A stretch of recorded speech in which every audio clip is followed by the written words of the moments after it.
Hello creative minds! Today we are diving into another exciting principle of art. Our focus today is on emphasis. Emphasis is a key ingredient in making your artworks pop. Are you ready to discuss and apply emphasis in your own creation? Let's get started. Let's see some examples and try to explain what emphasis is and why it's important in art. Look at this video.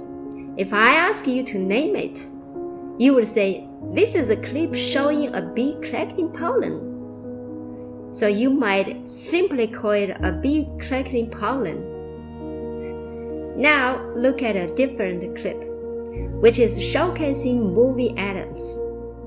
You could refer to it as atoms. Here is another case. What do you say? Without any cultural context, you might name it a dancer in red.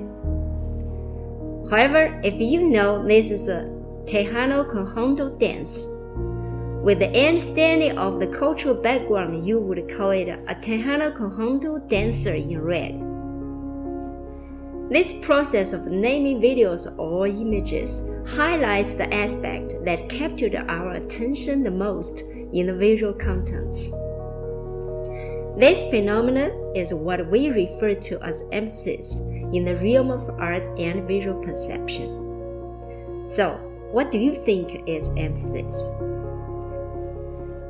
Emphasis in art is a fundamental principle that plays a pivotal role in guiding the viewer's attention to the focal point or points within a composition. This principle operates alongside other art elements like lines, shapes, forms, colors, values, textures, and spaces, and so on, to create a harmonious and unified composition. It is not just about what the eye lands first in an artwork, but also about how different elements are employed to draw attention to that specific point or area. To create emphasis, artists employ various techniques such as contrast, convergence, isolation, acception, and subordination. Okay, how do you understand these techniques? Well, contrast. Contrast can be established through color, value, line, or texture, making the focal point stand out distinctly. 2. Convergence. Artists use lines, both obvious and implied, to direct the viewer's gaze towards the focal point. 3. Isolation.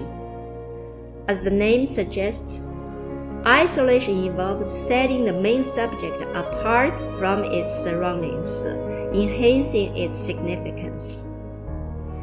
4. Acception. The creation of exception introduces an element that breaks the norm within the artwork, making it stand out due to its uniqueness. 5. Subordination. Subordination involves de-emphasizing the other aspect of the artwork to highlight the focal point. These techniques have been expertly applied by various artists throughout history. Let's look at the Impressionism artist Claude Monet's two artworks. Impression Sunrise uses color and light contrast to focus on the bright orange sun. In Poppy Field, on the other hand, the red poppies immediately capture our attention. Artworks may, but don't always, utilize multiple techniques in a single piece.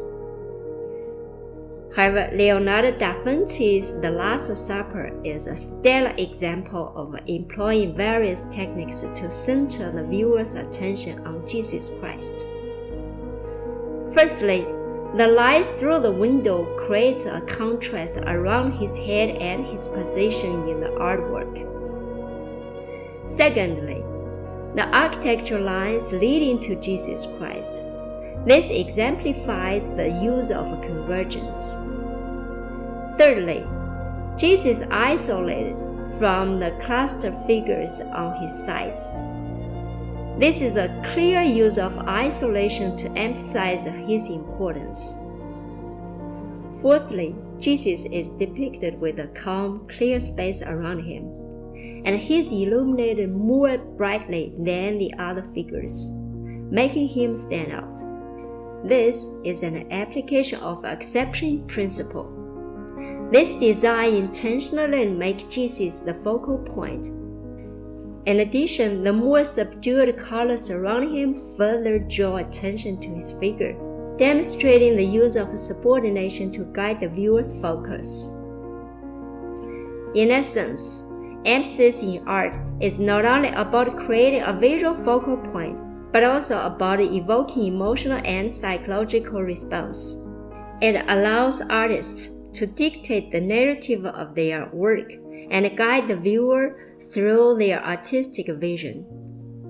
Understanding and applying the principle of emphasis enable artists to create more engaging, meaningful, and impactful artworks. I'll see you next time.